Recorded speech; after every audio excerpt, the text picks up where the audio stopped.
Today we have a kanji recap, Nature Part 2. Today's kanji is blooming with meaning. It's the character for flower, elegant and poetic, so let's begin. One thing you will notice is that this character had a few other kanji forms before it became the kanji we know today. The original kanji was made of two parts. The top was the radical for grass, while the bottom represented the stalk and leaves. Then, what happened? Since the original character and the kanji for change share the same sound, the bottom portion was replaced and a new kanji was born. The cool thing about the new kanji is that now the top means grass and the bottom change, giving a meaning of a bud changing its form to turn into a beautiful flower. Fun fact, do you remember all the previous forms for the kanji flower? Well, two of those forms were kept. One is the one you're learning about today, which is a flower in the general sense. Then there is a more complicated version, which refers to splendor, elegance, or attractiveness. The kun reading is hana. The examples are hana, or flower, and hanabi, or fireworks. The on reading is ka. The example is kabin, or flower vase. The example is kabin no erabikata kirei ni kasaru tame no mitsu no pointo. How to choose a vase, 3 points to keep in mind for beautiful display. Do not confuse flower with change. Keep in mind the flower has the grass radical on top. This kanji has 7 strokes. It is interesting to know that in Japan, flowers go beyond nature. It has a deeper meaning in terms of harmony and balance. Do you have a favorite type of flower? Today's kanji is as iconic as Japan itself, sakura, the cherry blossom. Just like many other kanji, this kanji is a simplified version from its original kanji, so let's break it down.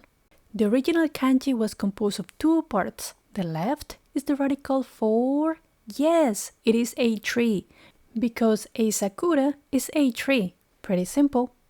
The right side is a bit more complicated. Altogether used to mean necklace, and that meaning came from two cowries on top and a woman on the bottom.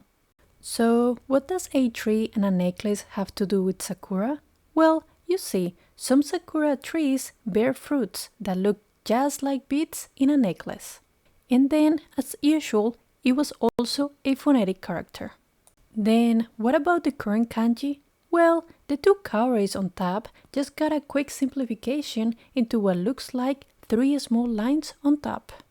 Kun reading is sakura.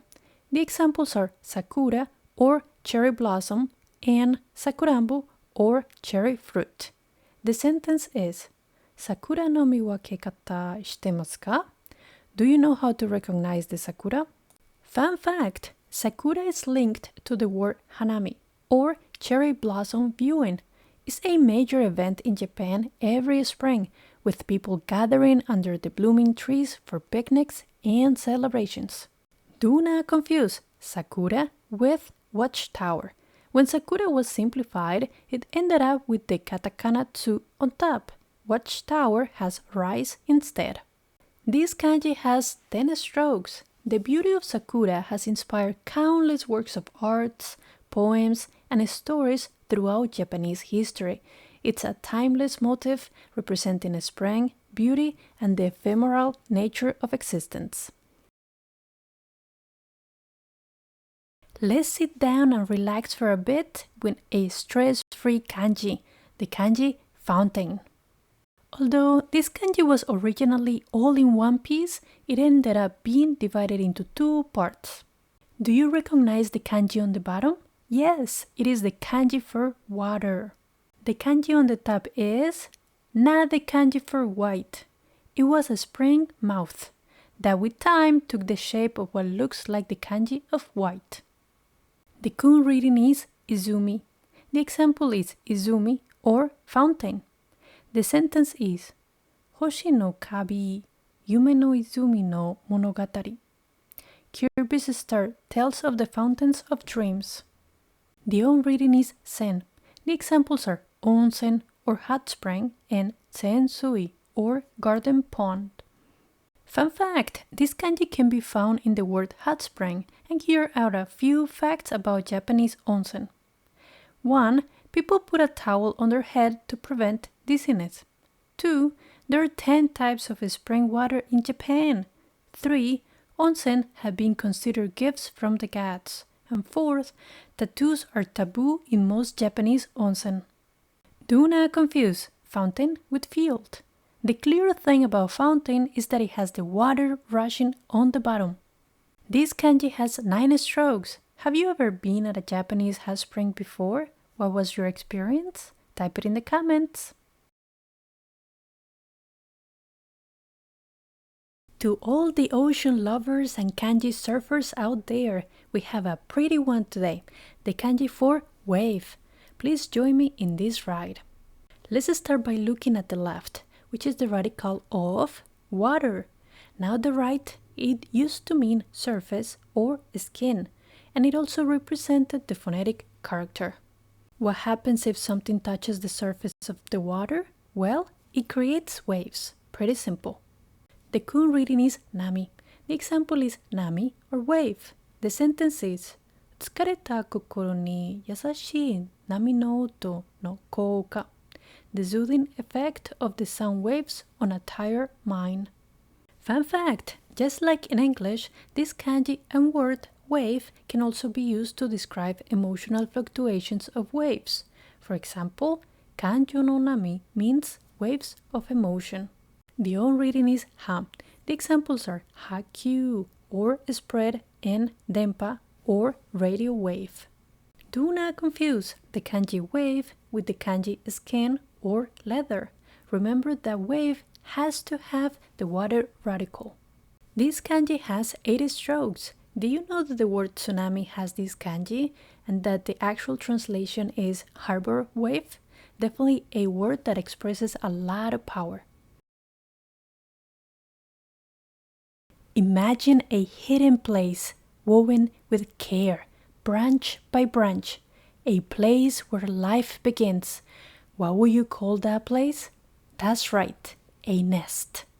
The kanji nest is divided into 2 parts, and the top might surprise you, as earliest forms clearly show it to be a bird's nest. You could even see the woven structure and the chicks inside. Below, you have the radical for tree, because nests are often found in trees.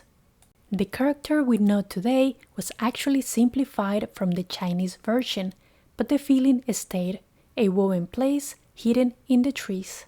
The kun reading is su. The example is su or nest.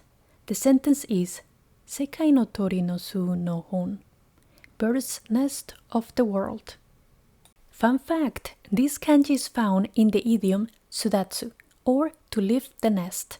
It is a common expression for children growing up and moving out of their parents' home.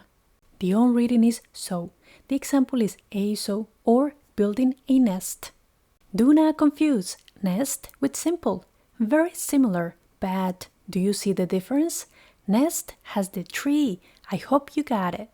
Next time you see this kanji, just remember, it's not just a word, it's a shelter, a home, woven with care, ready for something new to take flight. Now, I got a challenge for you. What is the meaning of this word? Type it in the comments. Thanks for watching, and if you enjoyed this video, don't forget to give it a like and subscribe to my channel. Yay!